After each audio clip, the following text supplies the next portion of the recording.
ఓకేనా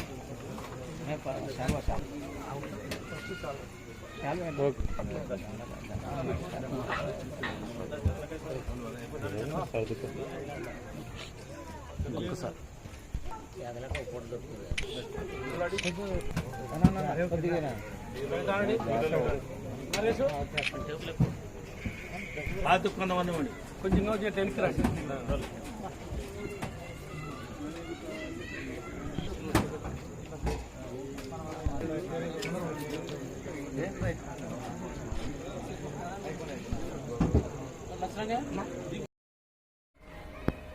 ప్రభుత్వము అంటే పాలకపక్షము ప్రతిపక్షము ప్రజలకు అన్ని రకాల సౌకర్యాలు కల్పించేదానికే ప్రభుత్వం ఉండేది. ఎవరి మీద నమ్మకం ఉందో వాళ్ళను ప్రజలు ఎన్నుకుంటారన్నమాట. ప్రభుత్వంలో పాలకపక్షంలో ఎవరైతే ఉంటారో ఏ అవసరం వచ్చినా కూడా, ఇప్పుడు ఉదాహరణకు రైతులు, వ్యవసాయం అన్న తర్వాత ఎన్నో రకాల పంటలు, ఎన్నో రకాల పండ్లు, కూరగాయలు వగేరాలు, అన్ని పనులపై కూడా కష్టమైన పని వ్యవసాయమే. గ్రామాలలో ఈరోజు అతి కష్టమైన పరిస్థితుల్లో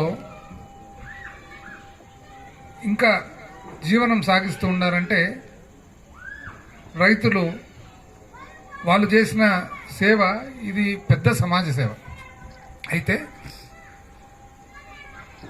పంటలు ఉన్నప్పుడు ఏదైనా కానీ తగ్గడం ఎక్కడం అనేది సహజం.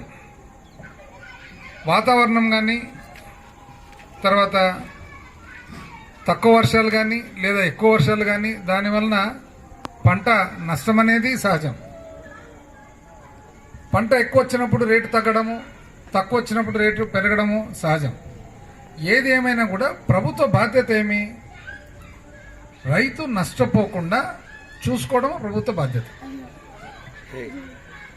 ఒక్కొక్కసారి ఇప్పుడు ఉదాహరణకు ఒక పంట అరటి వివిధ కారణాల వలన రేటు పడిపోతుంది. అది ఏదన్నా ఉండొచ్చు కారణం. ఒకవేళ ఎక్స్పోర్టే ఇబ్బంది అని ఉండొచ్చు. అప్పుడు ప్రభుత్వ బాధ్యత ఏమి? ఎందుకు జరుగుతుంది ఇది? ఏ దేశము ఇంపోర్ట్ చేసుకుంటుంది, ఆ ఇంపోర్ట్ చేసుకునే దేశము ఎందుకు గాను ఇంపోర్ట్ తగ్గింది? మనము దౌత్యం ద్వారా వెంటనే దాన్ని ఆ దేశం వాళ్ళతో మాట్లాడడము, ఎక్స్పోర్ట్స్ కలిపేయడము.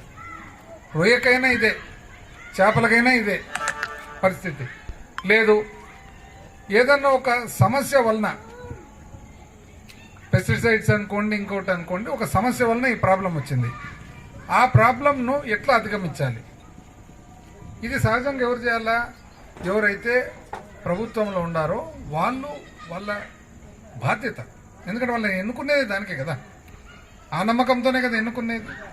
అట్లాంటిది మన రాష్ట్రంలో ఎట్లంటే 1.5 సంవత్సరం నుంచి చూస్తే అసలు వ్యవసాయానికి ప్రభుత్వానికి కనెక్షనే లేదు. కనెక్షన్ ఉంది అసలు?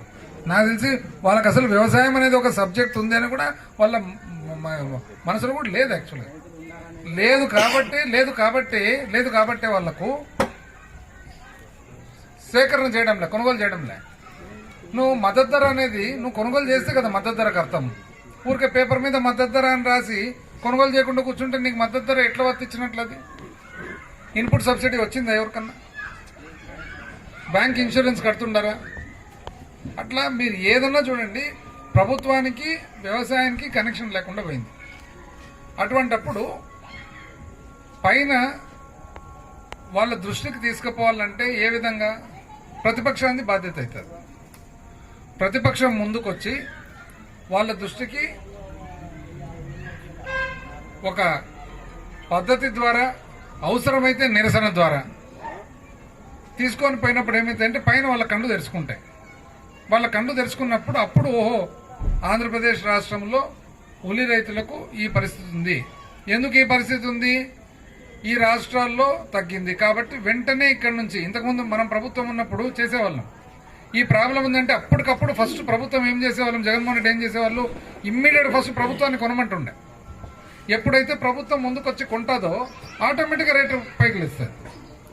కొన్న తర్వాత ఏం చేస్తుంటే ఇంత 4-5 రోజుల లోపలనే ఈ రోజు ఉల్లి ఎక్కడికి పంపించాలా, నాగ్పూర్కి పంపించాలా, లేదా ఉల్లి ఎక్కడికి పంపించాలా, మధురైకి పంపించాలా, అట్లా చూసుకొని అక్కడి నుంచి తరలిచ్చేవాళ్ళం అనమాట. అయితే ఇమ్మీడియట్ గా ఎమర్జెన్సీ మాది ఇప్పుడు ఒక మనిషి ఉంటాడు, పేషెంట్ ఉంటాడు. ఫస్ట్ ఏదైనా దెబ్బ జరిగినప్పుడు ఏం చేస్తారు, ఫస్ట్ ఎమర్జెన్సీ చికిత్స చేస్తారు, ఆ తర్వాత మళ్ళీ ఏం చేయాలనేది ఆలోచన.